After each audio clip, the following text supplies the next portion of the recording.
Welcome back, everybody, to Radiant Resilience. I have a very special guest today, Alannah Zilkowsky, who I have met through our hairstylist group, our Stylist Soul Tribe group that we are in.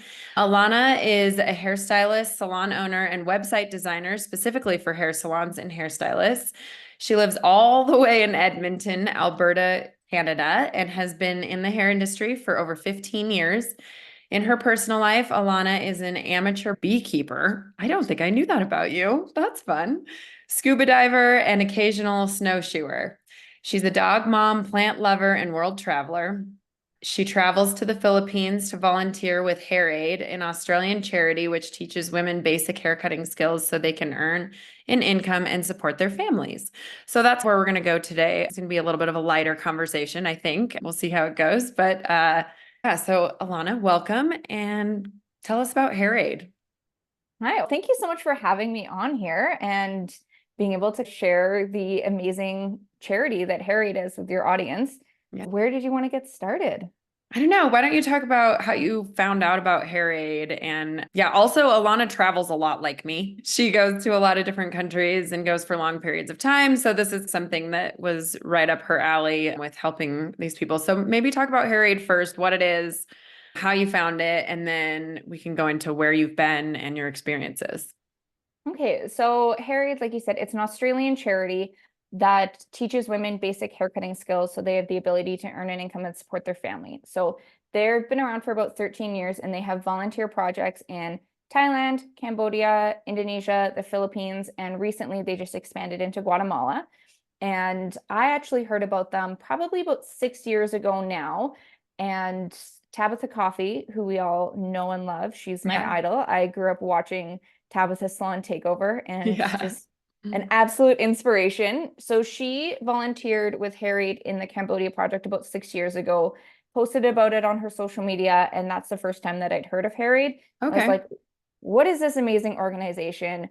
Travel and hair, my two favorite things combined. Like, how do I get involved? So then I started following Hair Aid on Facebook, looked at their website. Their website lists all the upcoming international projects, and I just kept an eye on dates until there was one that lined up with my work schedule, my travel schedule. January is the best time for me to travel. As a hairstylist, it's everyone and their dog gets their haircut before Christmas. No one needs their haircut in January. That was a really great time to be able to volunteer with my first project. Yeah, that's usually when we try to go away too. That January, February time is a good sweet spot in the year because everybody just like hunkers down for the winter and they're like exhausted from the holidays financially and energetically. So, where was the first one that you went and did? Where were you? So both of the times that I've volunteered with Hair Aid, I've traveled currently to the Philippines. So I was there January 2020, right before the world shut down. And then I was there again in January 2023 to the Philippines. And that was the first project that they'd done in the Philippines since they'd reopened. Okay, so you did just the Philippines. And then right before we started recording this, Alannah was telling me that she, towards the end of this year, is going to Guatemala and going to help out there. What was your experience in the Philippines? And like, how do they arrange where exactly? Do you just go to Manila and then do they send you other places, or how does that work? So the volunteer projects, they have one in Manila and they have one in Cebu. So the one in January is in Manila. The one in June is in Cebu. So I was in Manila. And that is a very large city. There's about 48 million people there, more than the population of Canada entirely, in the space of the city of New York, maybe a little bit bigger. So there was, on the first volunteer project, there was 20 hairstylists that are volunteering and we're there for a week. And we were split up into 6 different groups, maybe 7 projects at 7 locations. So each of us had about 20 trainees and about 2 to 3 hairstylists per location that were teaching the haircutting skills on site. So are you working with, you said it's specifically women, yeah? And have they been trained at all in doing hair? Have they done hair at all? Or is this kind of one of those things where it's, okay, we're going to come in and if you want to do this, you can just sign up and we will teach you how to do hair? Yeah, so it is mostly women. There has been some male trainees in the past, and I believe in Bali, they're working on a men's barbering program there. Oh, so that they're would be looking so great. specifically more for barbering volunteers to help train in those projects. How it works is depending on the location, Harriet has been in the Philippines for over 10 years. So they've got a lot of community connections, government connections, and things like Sure. that. Pre us being boots on the ground, they do have a list of trainees already pre-signed up who are interested and want the training. Harriet is quite well known in Mhm. the communities because they have been there for so many years. It is a well-known organization, so there's always a list of people who want those skills.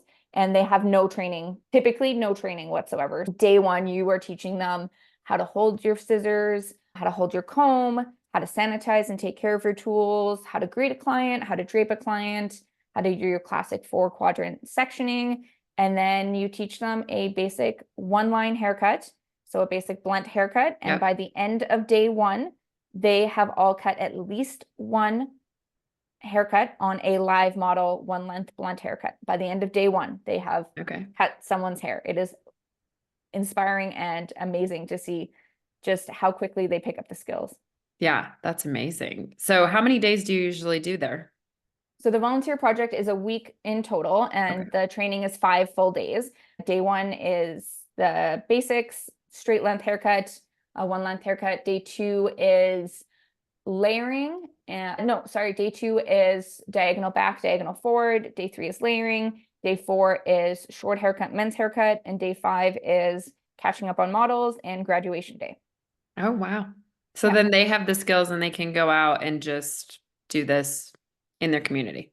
Yep, absolutely. So the trainees who successfully complete the 5-day project, 5-day training, do all the models, get everything signed off on, they get what's called a business in the bag at the end of the week at their graduation. So it's a pencil case with a pair of scissors, 4 clips, and a comb. And with that, they are able to go out and start making money immediately, whether that be trading their neighbor for a bag of rice to put food on their family's table, or to go out in their community, put a chair on the side of the road and start cutting hair. That's amazing. So they obviously don't have any licensing in any of these countries for that. So they do in like professional salons, what you'd see in the Okay. mall, what you'd see in the street. There is a very large wealth disparity in Yeah, Manila. So you see huge skyscrapers. sure. There's some of the largest malls in the world, Mall of Asia are there. And then there are miles and miles of shanty towns and slum communities where things like licensing and rules and stuff don't typically apply like they do here. Yeah, for sure. But it's still interesting because here they're so strict about the licensing that I don't know, even if you tried to do it, like people were tattling on people during COVID of going to their clients' houses and doing hair. And we were licensed professionals, but we weren't licensed to go to people's houses. It is interesting that even though they have the licensing there, it's not fully enforced in those parts of the city. Mm-hmm. Well, in those parts of the city, they don't have running water and Yeah, electricity. for sure. Yeah. So on the priority list of what they're taking care of, that kind of gets put to the wayside, unfortunately. Yeah. So are you with the same group of people for those 5 days? Yes. So the same group of trainees and typically the same hairdresser. You're paired with one or two other hairdressers, trainees, the educators. So you typically get to have a good rapport. Sometimes we switch it up on day 3 just to experience the other sites and other trainees. But you are with kind of the same core group for the week. Yeah. So then you probably get to know those trainees quite well. Yeah.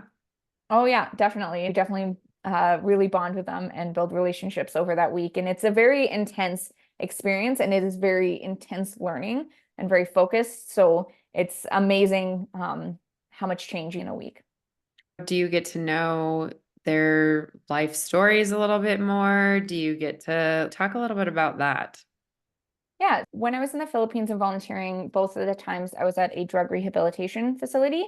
So Oh, wow. the women that I was training, for the most part, were in there via sex trade work. So their pimps had Mm. gotten them hooked on drugs. So the training that they were receiving with Harried was allowing them to have the ability to earn an income and kind of have a new start to their life after they graduated from the treatment facility. Oh, wow. What type of conversations were you having with them? A lot of broken English, so they That's true. typically Yeah. we had translators and things like that. But Okay. one of the ladies, she was saying to me that there was two really standout experiences, and one of them was a lady who had told me actually that she wasn't super interested in cutting hair. She didn't really like it, but that she was in her 40s and she'd never actually had any formal education before whatsoever. She'd never been to any schooling. She had said to me, I don't really like hair cutting, but it's so nice to know that I can learn, that I have the ability to learn something. And that's an experience that Oh, she hadn't had up until that point in her life, to know that she has the ability inside herself to learn a new skill. wow. That's amazing. That had to feel so good too, to give Mm-hmm. that to somebody. Yeah, it's the empowering and that confidence that you can give to someone, whether or not they take the skills with them is Sure. really neither here nor there at that point. You're creating that confidence in someone that they are worthy, that they are valid, that they do Mm. have the ability inside of them to learn new things and improve their life. Especially in that type of situation, there Mhm. was obviously sexual abuse happening there. That is already one of those things that's going to diminish your self-worth. Mhm. So, yeah. Oh, that's a great story. I hope she went on to become a great hairdresser. Do you Yeah. ever get updates or anything like that? So we do, especially heading back to the Philippines for the second time. You have people, former trainees that come and volunteer with you, which is really great. People who had taken hair aid training, say 2, 4 years earlier and are continuing with their skills, they will come back as volunteers with hair aid to help us check haircuts, to help us with translations, to help us with demonstrations. Okay. And so you really get to hear from them. There's some superstars that now they're working in salons, or they have a little salon out of their house, or they've been able to move into a home with the money that they're earning from the skills that we've taught them. That's amazing. Mhm. So, Guatemala's next. Yeah. And how are you feeling about that?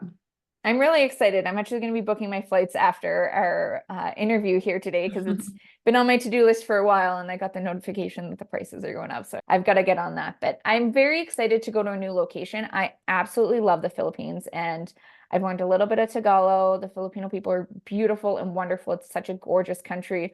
I am Mhm. excited to have that hair aid experience in a new location. So I'm really Yeah. looking forward to that. Yeah, that'll be interesting. And I don't know about you, but whenever I travel, every country and culture is so different. So when you get to change it up a little bit like that, Mhm. you get to learn a whole new language, culture, food, all the things. Then you'll have totally different stories from Guatemala. Are you working with some type of a program like you did in the Philippines with the sex workers, or is it just random people, or do they have that specified? I'm not entirely sure yet. So when I was in the Philippines, it was only the one location that was the drug rehabilitation facility. The other 5 or 6 were on communities. So one of the training locations was a basketball court outside, and local people from the community were signed up. So that's more typical of what the locations Okay. are. Sometimes they partner.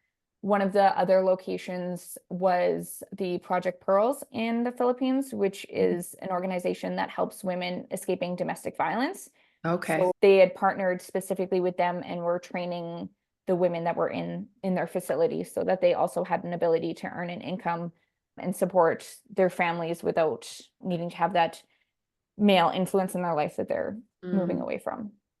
Which is so hard in a lot of those countries too, right? They're still so male dominant in a lot of those countries that a lot of women just don't work and they don't have the means to a lot of the times Hmm. because especially once they have kids and stuff in those countries, they have to stay home and Hmm. do that. And so what an empowering thing to be able to go in there and help through that.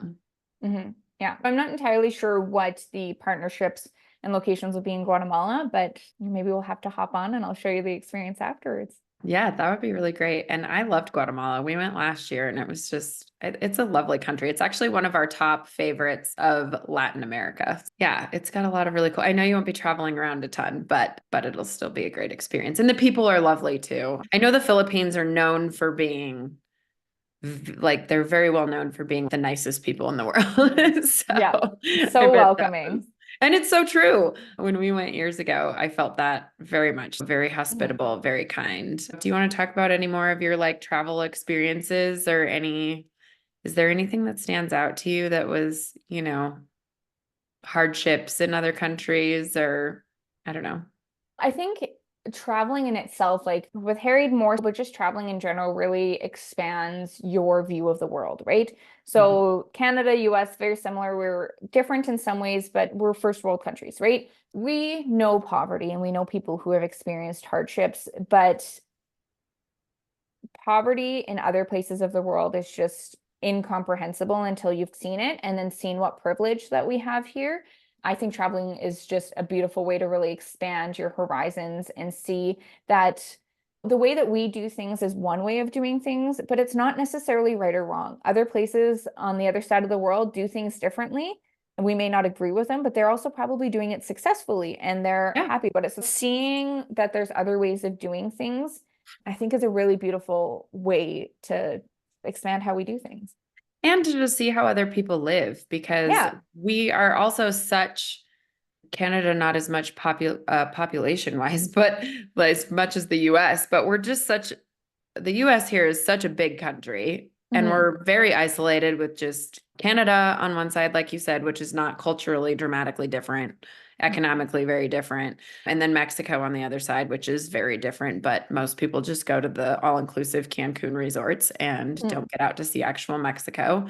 And so if you don't try to get outside of that, even Europe, even just okay, my first experience traveling was Australia. That was my Mhm. first big out of the country experience, which again, not super culturally different, not economically dramatically different, but still, I learned things that I didn't know. For example, I'm like, they get all of our celebrities. They get all of our, I thought they had like all their own things. And they do to a point. Just like Canada has their own celebrities and stuff like that, but they just get all of our stuff. And that was mind-boggling to me too. I don't know. It's just, we're just so isolated here. And to go see all the different parts of the world and how different people live, and that, like you said, it's okay. It's not frowned upon or anything. And to give perspective to Mhm. our lives for sure. Yeah, absolutely. And I think that's one of the most valuable things you can get out of a harried experience is that, not to say that you and I have not been through hardships in any way, shape, or form. Right. However, we wake up in the morning and we have a roof over our head, we have food in our Mhm. stomach, we have running water and electricity, and that is a privilege that a large portion of the world does not have. Yeah. And to meet people like that and see how happy they are and how content Mhm. they are with their lives comparatively to people around here, I feel like they've got something figured out that we don't. And that appreciation and that humbling of what we have that we take for granted, I think, is a big eye opener. Yeah, for sure. And then their sense of community a lot of the time Yeah. too, which I think is interesting to touch on because we've become so isolated in our houses and our like Mhm. even neighborhoods don't even a lot of the times interact very much anymore. And like the slums of India or whatever. And even though, yeah, they don't have running water and they don't, but they work together as a community with the kids and with doing projects and helping each other. And they're happy too. Yeah, I think North America really misses out on that community aspect. Basically, everywhere else I've gone, you go to Europe and it's a lot more of that coffee culture. You're hanging out, you're meeting up with people for breakfast, for lunch, for an espresso. In Southeast Asia, it's a lot more generational living.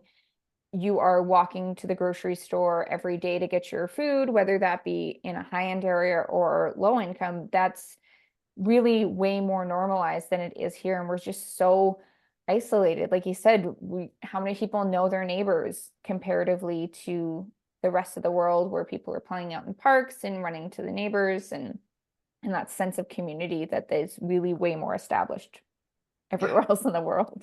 Yeah, that's so interesting. Do you have any other stories that stand out to you? Like you shared the one of the one lady. Do you have any other, and whether it's with Hair Aid or just traveling in general, of a story of resilience or inspiration?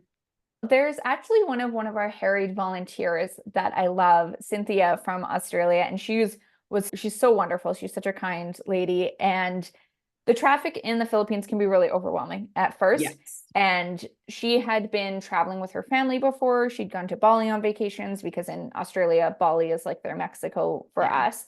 And this was the first time traveling alone for her and traveling to a third world country in the way that we were doing the volunteer work. So the first time that she went across the street, she was terrified. It took us a couple minutes. She held on to people's hands and she made it across the street. Because in a And lot of then these countries, you just have to walk. right? Oh, Like you yeah, just have no, to traffic walk, lights aren't a thing. right? Traffic lights are not listened to. And you have to trust that these cars and motorbikes and stuff are just going to stop when they see you. Or just drive around you. You really got to have that. It's overwhelming at first, for sure. It was a thing. She crossed the street. It was overwhelming. It was very scary. And by the last day, we were going for breakfast in the morning. And all of a sudden, we look back and we're like, Cynthia, you just crossed the street by yourself. And it was just this big group celebration where we're all cheering for her. And just the change in herself from the first day where she's terrified to cross the street to 6 days later, she's just confidently having a conversation while she walks across the road. And that was just one of those things that as a volunteer, you don't expect to get out of it. Yeah. That was just really cool to watch for her, was the transformation and the confidence that she got in just getting out of her own comfort zone. Yeah, which is another reason why travel is good because it brings on stuff like that, right? Mm-hmm. Well, that's a really great story. We had a mountain guide in Malawi in Africa. We hiked with him for 5 days or whatever, and we actually still are very much in contact with him. His family owns a pineapple farm out there, and then he does the mountain guiding, and we just like really connected with him really well. But the t-shirt that he was wearing had holes in it, like all over it.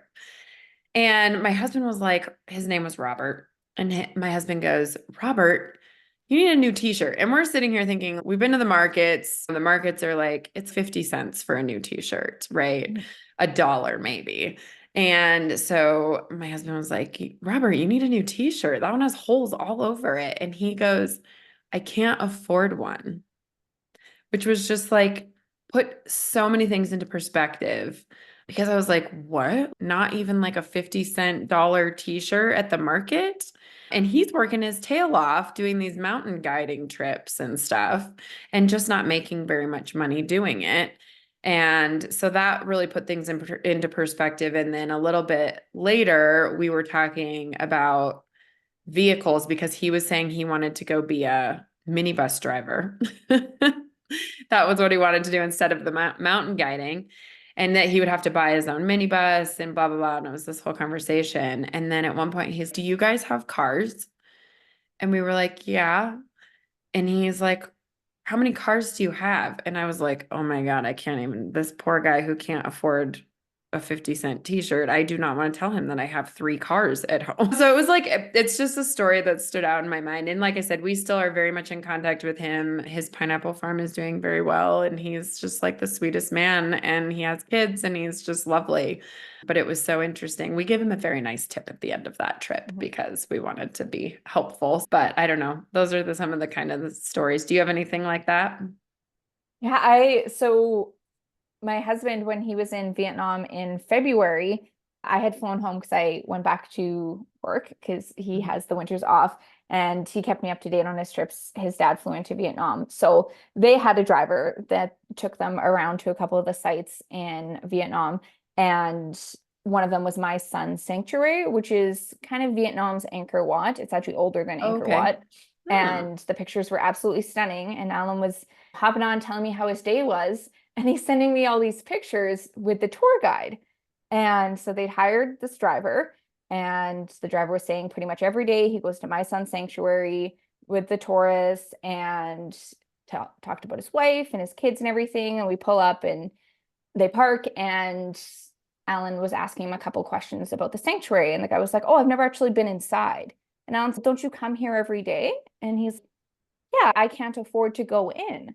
Oh. Yeah. So then Alan was like, can we take you? And he was like, sure. They took their driver with them. And it's like a $6 entry fee. It's very inexpensive for us for what would be considered. Think of how much you have to pay to enter any sort of museums in the States or in Europe and things like that. It's pennies on the dollar. I just kept getting all these adorable pictures and selfies of them taking the guide around. And it's just beautiful that you're able to show someone that experience that we just take for granted, and you just assume, man, this guy's been coming here every day for years and never got to experience it. He would just wait outside for the tourists Just wait to come back outside. out. Yeah. Yeah. Oh my gosh. Oh, that's a great story. He'll probably remember that the rest of his life. Yeah. That's amazing. Oh, I love travel. It's so great. So do you think you'll keep doing, are you going to try to do a trip a year with Hair Aid? Yeah, so that's actually why I started Breeze Web Designs, was the website design for hair salons and hairstylists, and now I do Google My Business Management as well, was because I really wanted to be able to have an income where I could work remotely and pull back from working behind the chair. I still absolutely love doing hair. I don't see myself not working behind the chair, but working more part-time so that I have the ability to go ideally to 2 hair aid projects a year, minimum 1, but ideally 2 in the next couple of years, and then still have that income coming in so that I can afford to be able to go. Yeah, so that's my goal, is to be able to continue volunteering, because it is absolutely like one of my favorite things to do, is to really share my skills and teach someone how to cut hair. And it really does change their life. It's Oh, amazing. I bet. Did you always want to teach? Did you ever think about working in a beauty school and stuff like that? So I have trained apprentices before. I used to be the trainer for Team Alberta, which for Skills Canada, which is, I don't know if you have something comparable in the States, but it's a hair competition for apprentices and I new don't think we grads. have anything like that. Yeah, so it's really cool. It's cuts and colors on mannequin heads and things like that. So I was the trainer for Team Alberta. I really enjoy teaching people. I had apprentices over the years. I really enjoy teaching people who have this crave to really want to learn. And I found that it was a bit more like pulling teeth when I had young apprentices, trying to be like, come Um, on, I don't want to be the one who wants this more than you do. I couldn't see myself being like a cosmetology school teacher or training younger people, because I feel like I just don't have that patience that I feel like you need. and I don't know about you guys in Canada, but our beauty school, I was told when I started beauty school that only like 50% or less of us would actually end up doing hair, Yeah, I which think blew my mind and was 100% true because I kept in touch with a few girls afterwards. I don't talk to them anymore, but a few girls afterwards who just never went and took their licensing test. mhm. Or they did, and then they started working in a salon and decided they didn't want to work anymore in hair. And so, like, how many people in the beauty schools are going and then are like, they don't really want to do it and they don't really want Mhm. to be there? Yeah. There's actually been educators on the last hair aid volunteer project that I did. And she was so funny. She's like, she was a beauty school, cosmetology school educator. And she's like, man, I feel bad for my students. And we're like, why? And she's like, because I'm going to come back there and be like, listen, I taught a Filipino woman who does not speak any English how to do this haircut in 3 days. Like, come on, like, pick it up. I love that. That's Yeah. great. Yeah. So, this is more up your alley because they actually want to learn. Yeah. Yeah. Yeah. It is absolutely mind-boggling how quickly they pick it up. I'm pretty sure I didn't cut hair on a mannequin for the first 2 weeks of school. And by the end of day 1, they are cutting on a live model and they are crushing it. They're doing so good. That's And then amazing. they leave for the day, they come back the next day, and it's like they went to sleep, everything internalized, and they're just like 10 times better the next day. It's so wild to see. You actually can't believe it until you're there, that you're like, there's no way at the end of 5 days they're going to know how to do a blunt line haircut, an A-line bob, a layered haircut, men's haircut, but they're doing it. It's really beautiful to watch and so inspiring. Do you think some of that has to do with the want and the need to learn those skills? I think in general, in first world countries, we take school for granted. Even from like elementary school, kids in Africa, they're like so stoked to go to school. And then our kids are like, I don't want to get up. I don't want to go to school. So do you think that has something to do with it, that they just have more of a drive and they want to slash need to learn these skills? And so they pick it up faster? Absolutely. I really think so, because when you're teaching them that they can, at the end of this, trade their neighbor for a bag of rice for a That's haircut, amazing. and you just see their eyes light up, and then you're like, and then you can start charging 10 pesos. It's like 10 cents. And they're like, Yeah. 10 pesos. And you're like, yeah, and you get good. You charge 20 pesos, 30 pesos. And they're like, wow, like you are literally teaching them the skills that the next week they can go out and use to make money, and no one can ever take those skills away from them. Mhm. I have $600, $700 scissors. I've got a $3,000 hydraulic chair in my salon. But realistically, I can cut your hair on my front lawn with a stool and a pair of kitchen scissors. Am I going to be stoked about it? No, but I have, that's a skill now that you don't need electricity for. You don't need a lot of fancy tools and overhead. It really is life-changing skills that they can use immediately to go make money with. So yeah, that motivation for them is, being able to put food on their family's table that they didn't have the ability to do a week earlier.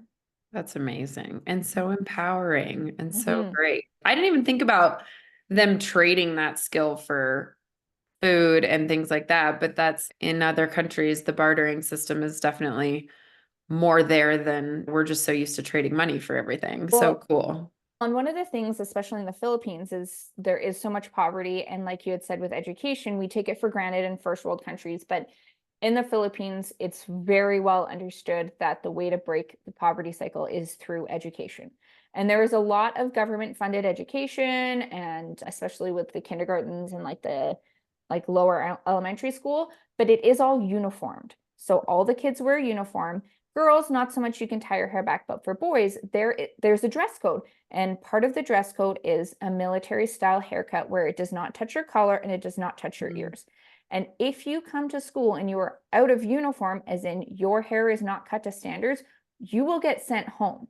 Oh, wow. So for families who have been able to put their kids into education and they see the potential for those kids, if the family has a choice between getting their kids haircut and buying a bag of rice, they will get their kids haircut so that they can go Wow. to school. So even just for the women to have the ability to be their community's hair cutter so that the kids in those community can go to school and get an education, that in itself is just life changing for the community who may not have had access to that before. Yeah, absolutely. I didn't know they were that strict on I know a lot of countries do the uniforms. I did know that. I didn't know they were that strict on the haircuts and stuff. Mm-hmm. Wow, that's amazing. And you guys teach them all the men's haircuts and stuff too, then, huh? Yeah, it's scissor over comb with the men's work, or Not clippers. so yeah, with clippers in the barbering program, they are working on getting clippers. The downfall of clippers is now you need electricity to plug them in Right. or charge them. There's a lot more maintenance and sharpening with the clippers. So to teach them just like the scissor over comb work is a lot more user friendly. Well, that's amazing. Yeah, my husband has gotten several haircuts in several different countries because he keeps it so short that he likes to get it. When we're home, he gets a haircut like once a week. We just do a zero all the way down. But when we were in Colombia, he got a haircut. Where else? Oh, my favorite was he had a beard trim in India, and that was Ooh. hilarious. And I wish that was really long time ago. And I didn't have like a smartphone and stuff at that time. I just had the normal camera. And I wish that I recorded the entire thing because we went into this little local hole in the wall barber shop where, nothing but Indians there. And they like didn't speak English. And my husband had grown quite the beard and wanted it all taken off. And also, we were in a part of India where they really love the mustaches, like the Maharaja mustaches. Yeah. And so they were all like, "Are you sure you don't want to leave the mustache?" And he was like, "No, take it all off, take it all off." And they were like, "Are you sure?" Like, but anyway, so they did this whole and it was one of his first like proper beard shaves in like a barber shop. When they do the beard shaves, they do the hot towels a lot of the times and they do the whole like head massage and things like that. And he was not expecting any of that. And then I think that the people were just fucking with him because he was just the only Westerner in there. Yeah. And so they were doing the head massage and they literally, with this like oil stuff, and they literally started like rubbing his eyeballs. And he's just like sitting in this chair, like writhing, and they're all laughing, Oh right? yeah. All They're laughing. messing with him. It was such a fun experience, and they loved it, and we loved it, and it was so cheap, but we tried to give them a big tip, and it's been a fun experience. I've gotten to go in a lot of different like barber shops and hair salons, and I check out the menus all the time and see what they're charging for stuff, and I look at their equipment, and it's super interesting in different countries to see all that stuff, and they do amazing jobs, truly. Yeah. Alan, oh, I don't like him getting a haircut by anyone else, especially since he's grown his hair out, but he does get straight shaves wherever we go. Okay. Especially when we were in Vietnam, it was like $1 for a straight shave. Yeah. So it's not even worth buying a razor. And Yeah. they did massage and everything like that. And even though a lot of times there's the language barrier in there, I have a tattoo on the back of my neck of a pair of scissors. So I'm able to point and be like, I cut Yeah. hair in Canada, and they're like, wow, and they're like Yeah. going around and showing me. A lot of times they go out of their way to be like, look, I'm opening the blade, it's fresh. That was my thing in India too. I was like, the only thing I'm going to tell you that I'm going to be on top of is I'm going to watch that they've changed the blade, because the sanitation there, I was like, I don't know. But he did immediately. The guy, I didn't even say anything. The guy pulled out his straight razor, put a brand new blade in, and went for it. Yeah. Yeah. The last one Alan got, he was like, they shaved my ears. Are my ears hairy? And I'm like, not anymore, apparently. That's so funny. The poor guys. My husband's balding, so it's like running down his face. It's coming out his ears. His eyebrows are getting crazy. He has to do his nose every once in a while. He's probably gonna love that I'm talking about this. Oh yeah, Alan and I'll listen to this podcast afterwards. And since he's listening to it right now, we got to check on Fred. That's his nose hair friend that I have to pluck every once in a while. It starts growing out and then it curls over. Yes, Colin has one of those too. You named it. Yeah, his name's Fred. That's I'm gonna be like, Fred's getting out of control. That's so funny. Oh, gotta love him. But Yeah. I've gotten some shampoo blow dries in other countries. I did it in Turkey, and I feel like I did it a couple other places, but I've never let anybody cut or color my hair in another country. That makes me a little bit nervous, but it's fun to go in with Colin to all the places and check it out.